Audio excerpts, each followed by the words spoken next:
जय माता दी। प्रिय भक्तगण, आप सभी का हमारे इस पावन YouTube चैनल पर हार्दिक स्वागत है। नवरात्रि के इस पावन अवसर पर हम श्री दुर्गा सप्तशती पाठ का पाठ कर रहे हैं।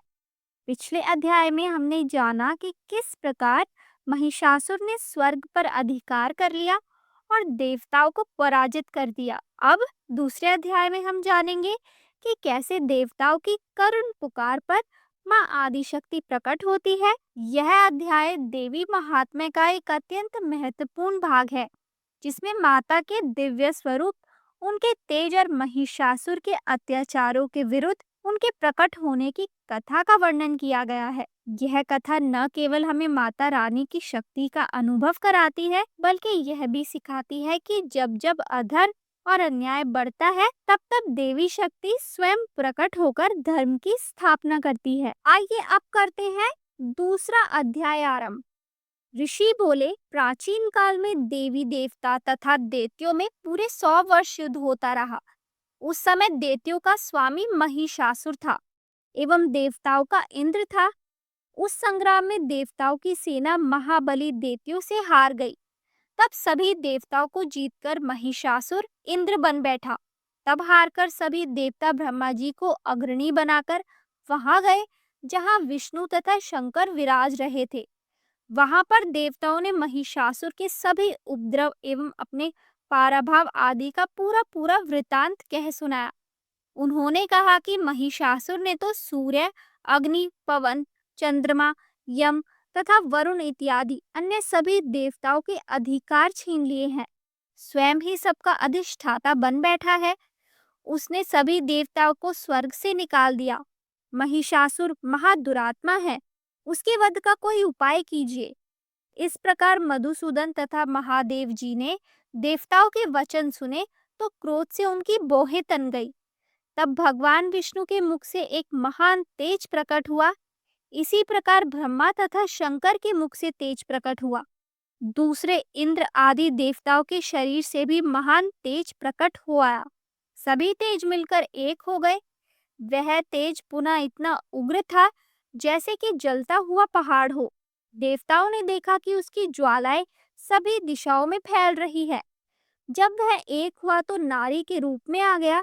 महादेव जी के तेज से उसका मुख प्रकट हुआ, यम के तेज से उसके केश हुए, विष्णु के तेज से उस देवी की भुजाएं प्रकट हुई, चंद्रमा से दोनों स्तन, इंद्र के तेज से उसका कटी प्रदेश, वरुण के तेज से जंघा व उरुस्थल, पृथ्वी के तेज से नितंबों का प्रादुर्भाव हुआ, ब्रह्मा के तेज से दोनों चरण, सूर्य के तेज से चरणों की अंगुलियों, वस्तुओं के तेज से हाथों की उंगलियां, कुबेर की तेज से नासिका का आविर्भाव हुआ। उसके दांत प्रजापति के तेज से दोनों कान उत्पन्न हुए। इसी प्रकार समस्त देवताओं के तेज द्वारा भगवती का प्रादुर्भाव हुआ। इस प्रकार सभी देवताओं के तेज पुंज से प्रकट हुई देवी जी को देखकर महिषासुर से पीड़ित समस्त देवता प्रसन्न हुए। महादेव जी ने देवी को अपने त्रिशूल से शूल निकाल कर दे दिया। श्री विष्णु जी ने अपना सुदर्शन चक्र प्रकट करके दे दिया। वरुण ने शंख तथा अग्नि ने उसे शक्ति दी।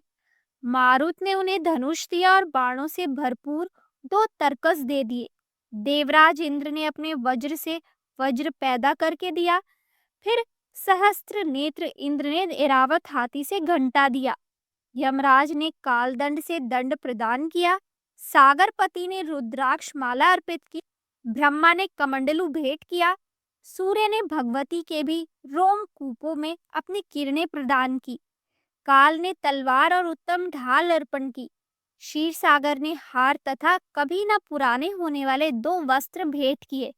इसी प्रकार चूड़ामणि, दिव्य कमंडल तथा 2 कड़े भी भेंट किए तथा चमकता हुआ अर्धचंद्र, सभी भुजाओं के लिए बाजूबंद, चरणों के लिए नूपुर और कंठ के लिए सर्वोत्तम कंठुला भेंट किया। इसी प्रकार सभी अंगुलियों के लिए जड़ित मुद्रिकाएं प्रदान की। विश्वकर्मा ने निर्मल परशु भेंट किया और उनके रूपों वाले अस्त्र, अभेद कवच, मस्तक तथा गले में धारण करने के योग्य कभी न कुम्हलाने वाले कमलों की माला दी। जलधि ने उसे बहुत सुंदर कमल दिया। हिमालय ने वाहन के लिए सिंह एवं और भी अनेक प्रकार के रत्न भेंट किए। कुबेर ने सुरा से भरपूर पात्र दिया।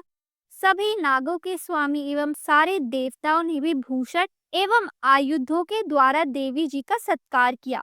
तत्पश्चात भगवती ने अट्ठास करके ऊंचे स्वर में गर्जना की। इधर देवताओं के शत्रुओं ने सारे त्रिलोकी को क्षोभग्रस्त देखा। तब तो वे अपनी सारी सेना को कवच आदि से तैयार कराकर अस्त्र शस्त्र लेकर झट उठ खड़े हुए। महिषासुर क्रोध में आकर बोला, अरे यह क्या हो रहा है? इतना कहकर सभी दैत्यों के साथ घिरकर उस सिंहनाद की ओर भागा। वहां जाकर उसने तीनों लोकों को अपने तेज से प्रकाशित करती हुई देवी को देखा। उस देवी के चरणों के भार से पृथ्वी दबी जा रही थी। माथे के किरीट यानी मुकुट से आकाश पर रेखाएं पड़ती जा रही थी। उसके धनुष की टंकार से सातों पाता शोकग्रस्त थे। हजारों से भी सभी दिशाओं को ढककर देवी खड़ी हुई थी। देवी जी के साथ उन दैत्यों का युद्ध आरंभ हो गया। महिषासुर का सेनापति उस समय चिक्षुर नाम का एक दैत्य था। देवी जी के साथ उसी का युद्ध होने लगा।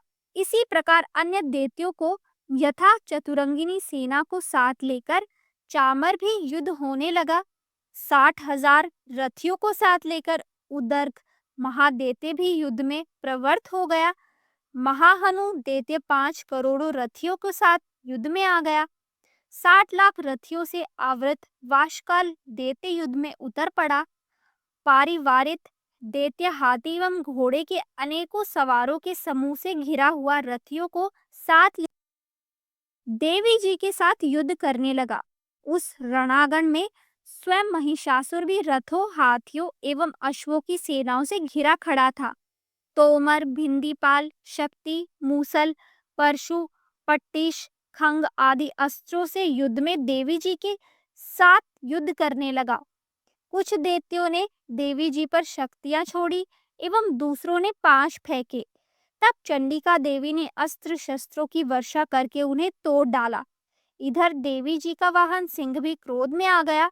अपने गर्दन के बाल हिलाता हुआ दैत्यों की सेना में इस प्रकार घूमने लगा जैसे कि वन में अग्नि फैलती जा रही हो। उस युद्ध भूमि में युद्ध करती हुई अंबिका ने जितने श्वास छोड़े वे ही झटपट सैकड़ों हजारों गणों के रूप में परिणित हो गए। प्रकट होकर उन गणों ने खंग, भिंदीपाल, परशु, पट्टिश आदि शस्त्रों से युद्ध प्रारंभ कर दिया। देवी जी की शक्ति से वृद्ध पाकर वे गण दैत्यों का नाश करने लगे। तब देवी जी ने त्रिशूल, गदा और शक्तियों की वर्षा से तलवार आदि शस्त्रों से सैकड़ों महान असुर मार डाले और दूसरे कितने ही दैत्यों को घंटा के भय प्रदनाद से मूर्छित करके मारकर गिरा दिया। मरे दैत्यों को पाश से बांधकर पृथ्वी पर घसीट डाला। कितने ही दैत्यों की भुजाएं कट गई, कितनों की ग्रीवाएं छिन्न भिन्न हो गई। कई दैत्यों के सिर कट गए, कुछ मध्य से विदीर्ण हो गए। कुछ दैत्यों की जंघाएं कट गई वह पृथ्वी पर गिर गए और कुछ एक दैत्य तो एक भुजा, एक आंख और एक पांव वाला करके दो टुकड़े कर डाले। मार मार कर गिराए हुए रथी, हाथी, घोड़े व असुरों की लाशों के द्वारा जहां महायुद्ध हो रहा था वहां की पृथ्वी इस प्रकार भर गई कि वहां पर आना जाना कठिन हो गया। वहां सेना एवं असुरों के रुधिर बहने से रुधिर की बड़ी बड़ी नदियां बहने लगी। जगदम्बा जी ने एक क्षण में ही दैत्यों की महती सेना का इस प्रकार नाश कर दिया जैसे कि लकड़ियों के बड़े ढेर को अग्नि जला देती है। देवी का वाहन सिंह अपने बालों को छटकाता हुआ बड़ी गर्जना करता हुआ दैत्यों के शरीर से मानो प्राण ही चुन रहा हो, इस प्रकार घूमने लगा। देवी जी के उन गणों ने महासुरों के साथ बड़ा युद्ध किया जिससे देवता प्रसन्न होकर आकाश में पुष्पों की वर्षा करने लगे। इस प्रकार हमने इस अध्याय में देखा कि कैसे देवी महाशक्ति प्रकट होती है और देवताओं को आश्वासन देती है कि वे महिषासुर के आतंक का अंत करेंगी। यह कथा हमें सिखाती है कि सत्य और धर्म की हमेशा विजय होती है। चाहे अज्ञान और अहंकार कितना भी बलवान क्यों ना हो। आशा है कि यह दिव्य कथा आपको प्रेरणा और शक्ति प्रदान करेगी। अगले अध्याय में यानी अपनी अगली वीडियो में मैं आपको श्री दुर्गा सप्तशती का तीसरा अध्याय सुनाऊंगी, जिसमें हम देवी के महिषासुर के साथ भयानक युद्ध और उनकी विजय की महागाथा का वर्णन करेंगे। तो श्री दुर्गा सप्तशती का तृतीय अध्याय। इस अध्याय में महिषासुर वध का विस्तृत वर्णन मिलता है। जब महिषासुर के अत्याचार बढ़ गए और देवता असहाय हो गए, तब मां भगवती ने महासंग्राम में प्रवेश किया। देवी दुर्गा ने महिषासुर के विभिन्न रूपों से संघर्ष किया और अंततः उसका संहार कर देवताओं को भयमुक्त किया। यह अध्याय हमें यह संदेश देता है कि अधर्म और अन्याय कितना भी बलशाली क्यों न हो, मां भगवती की शक्ति के आगे टिक नहीं सकता।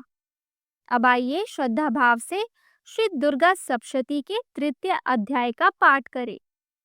ऋषि बोले, महाअसुर चिक्षुर सेनापति ने जब यह देखा कि सेना तो इस प्रकार मारी जा रही है, तब उसे बड़ा क्रोध उत्पन्न हो गया और वह स्वयं भी अंबिका के साथ युद्ध करने निकल पड़ा।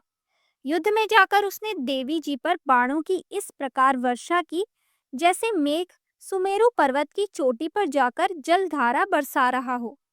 तब देवी ने उसके बाण समूहों को खेत में ही काट दिया। फिर बाणों द्वारा उसके सारथी घोड़ों को मार डाला। फिर झटपट उसका धनुष और ऊंची लहराती ध्वजा काटकर गिरा दिए। जब उसका धनुष कट चुका था, तब वह बिना रथ के पैदल तलवार ढाल लेकर देवी के रथ की ओर दौड़ा। तेज तलवार से सिंह पर जाते ही प्रहार कर दिया। फिर देवी जी की वाम भुजा पर जोर से प्रहार किया। हे राजन, ज्यों ही उसकी तलवार देवी की भुजा पर पड़ी, वैसे ही टूट गई। फिर असुर ने क्रोध से आंखें लाल लाल करके शूल पकड़ लिया। भद्रकाली जी पर उस दैत्य ने शूल डाल दिया। वह शूल इस प्रकार चमकता जैसे कि आकाश से सूर्य मंडल गिर रहा हो। देवी जी ने अपनी ओर आते हुए शूल को देखकर उस पर अपना शूल चला दिया, जिससे वह शूल सैकड़ों टुकड़े हो गया। साथ में उस चिक्षुर महादैत्य के प्राण निकल गए। देवी जी ने शिला एवं वृक्ष आदि से युद्ध में उदग्र को मार डाला। फिर कराल को भी दांतों, मुक्का एवं थप्पड़ों के द्वारा मार गिराया। क्रोध में परिपूर्ण देवी ने गदा की चोटों से उद्धता को चूर चूर कर दिया। भिंदीपाल शास्त्र द्वारा वाशकल तथा बाणों द्वारा उग्र वीर्य महाहानु नाम के दैत्यों को त्रिशूल के द्वारा मार दिया। तलवार से बिडाल का सर धड़ से अलग कर दिया। दुर्धर और दुर्मुख इन दोनों को बाणों द्वारा यमपुरी पहुंचा दिया। इस प्रकार अपनी सेना का नाश होता देखकर भैंसे का रूप बनाकर महिषासुर उन गणों को डराने लगा। कुछ एक गणों पर अपने नथुनों से प्रहार किया, दूसरों को सींगों से फाड़ा, कुछ एक को वेग द्वारा, दूसरों को सिंहनाद द्वारा और घूमने से, अन्यों को श्वास वायु द्वारा पृथ्वी पर गिराया।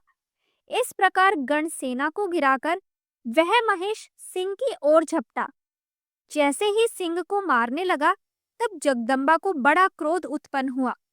इधर महापराक्रमी महिषासुर भी क्रोध से पृथ्वी तल को अपने खुरों से खोदने लगा।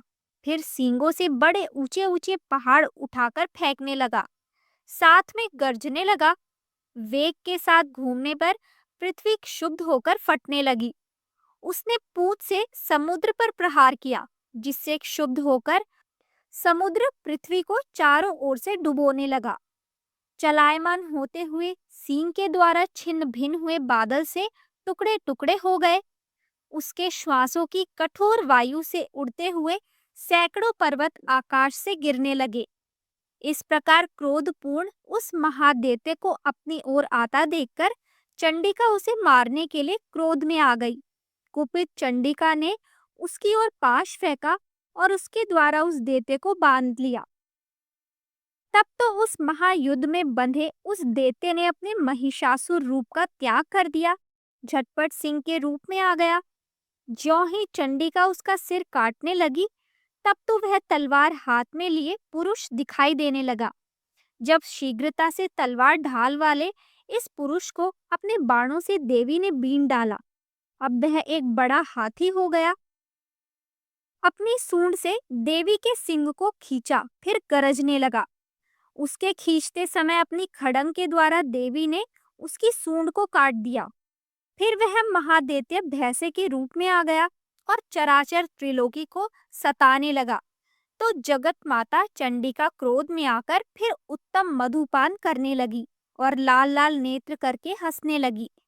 वह दैत्य भी बल पराक्रम के मद में उन्मत्त होकर गरजने लगा और अपने सींगों से पहाड़ उठा उठाकर देवी की ओर फेंकने लगा। देवी जी ने भी अपने बाणों के समूह से उसके फेंके हुए पर्वतों को चूर चूर कर दिया। तब सुरापान के मद के कारण लाल लाल नेत्र वाली चंडिका जी ने कुछ अस्त व्यस्त शब्दों में कहा। देवी जी बोली, हे मूढ़, जब तक मैं मधु पान कर लूं तब तक तू क्षण भर के लिए गरज ले। मेरे द्वारा संग्राम भूमि में तेरा वध हो जाने पर तो शीघ्र ही देवता भी गरजने लगेंगे। ऋषि बोले। इस प्रकार कहकर देवी जी उछलकर उस महादैत्य पर चढ़ गई। पांव से दबाकर दैत्य के कंठ पर त्रिशूल से वार किया। देवी के पांव से दबे हुए उस दैत्य ने अपने मुख से बाहर निकलने का प्रयत्न दूसरे रूप में किया। अभी आधा निकल ही पाया था कि देवी जी ने अपने पराक्रम द्वारा उसे वहीं रोक लिया। आधा निकलकर भी उस दैत्य ने युद्ध करना नहीं छोड़ा। तब देवी जी ने अपना तेज तलवार से उसका सिर काटकर नीचे गिरा दिया। दैत्य सेना हाहाकार करने लगी। तब उस सारी सेना का भी देवी जी ने नाश कर दिया। सभी देवता अत्यंत प्रसन्न हुए। दिव्य महर्षियों के साथ सभी देवताओं ने स्तुतियां की। गंधर्वराज गायन करने लगे, अप्सराएं नाचने लगी। तो दोस्तों, आपने अभी सुना महिषासुर मर्दिनी माँ दुर्गा की महिमा का अद्भुत वर्णन। यह अध्याय हमें सिखाता है कि जब भी अधर्म हावी होगा तब माँ शक्ति अवश्य प्रकट होंगी और भक्तों की रक्षा करेंगी। अगले अध्याय में हम जानेंगे माँ भगवती की और भी चमत्कारी लीलाओं के बारे में, इसलिए हमारे साथ जुड़े रहिए। अगर आपको यह वीडियो पसंद आया हो तो इसे लाइक करें, शेयर करें और हमारे चैनल को सब्सक्राइब करें। जय माता दी।